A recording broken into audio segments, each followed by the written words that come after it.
menyusuri Masjid Agung Taqwa Kota Metro. Nah, yuk ikutin guys.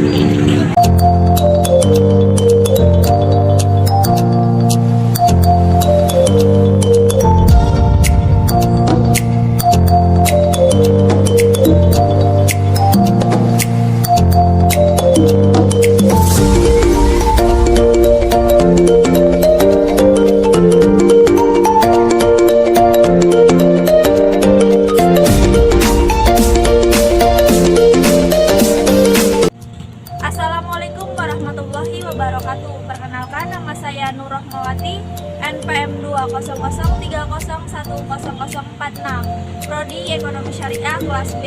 Saya mahasiswa dari IAIN Metro. Nah guys, di sini saya akan menjelaskan mata kuliah Pendidikan Karakter Anti Korupsi yang diampu oleh Bapak Hasrun Afandi Upusinga.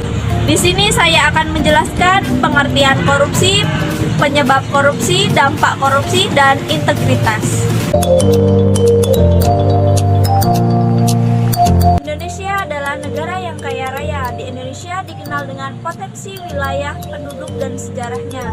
Potensi wilayah Indonesia menjadi negara kepulauan terbesar. Hal ini menjadikan Indonesia sebagai negara yang strategis karena terletak di antara dua benua dan dua samudra. Korupsi adalah suatu perbuatan yang dilakukan dengan maksud untuk memberikan keuntungan yang tidak sesuai dengan kewajiban dan hak-hak dari pihak lain. Ada 7 tindakan pidana korupsi. Yang pertama yaitu penyalahgunaan wewenang yang merugikan keuangan negara. Yang kedua suap menyuap. Yang ketiga penggelapan dalam jabatan. Yang keempat pemerasan. Yang kelima perbuatan curang. Dan yang keenam benturan kepentingan dalam pengadaan. Yang terakhir gratifikasi. Faktor penyebab korupsi ada 2, yaitu faktor internal dan faktor eksternal. Faktor internal yaitu yang berasal dari pribadi diri sendiri. Ya, salah satunya adalah sikap tamak, yang kedua gaya hidup konsumtif, yang ketiga lemahnya moral, yang keempat kurangnya pemahaman masyarakat terhadap korupsi. Yang kedua yaitu faktor eksternal yang berasal dari luar pribadi yang disebabkan oleh lingkungan sekitar. Yang pertama yaitu aspek sosial, yang kedua aspek ekonomi, yang ketiga aspek politik, yang keempat aspek hukum, yang kelima aspek organisasi. 8 dampak masif terhadap korupsi. Yang pertama yaitu dampak di bidang ekonomi, yang kedua dampak di bidang pemerintah, yang ketiga yaitu dampak di bidang hukum, yang keempat yaitu dampak di bidang politik, yang kelima yaitu dampak di bidang pertahanan dan keamanan, yang keenam dampak di bidang lingkungan, yang ketujuh dampak di bidang budaya, yang ke-8 yaitu dampak di bidang demokrasi.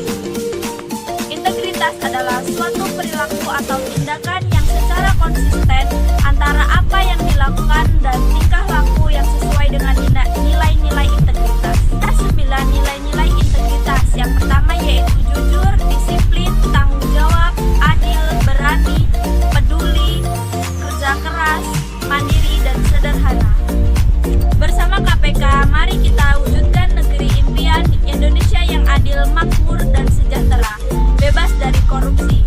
Sekian penjelasan dari pengertian korupsi, penyebab korupsi, dampak masif korupsi, dan integritas. Saya akhiri, wassalamualaikum warahmatullahi wabarakatuh. Terima kasih.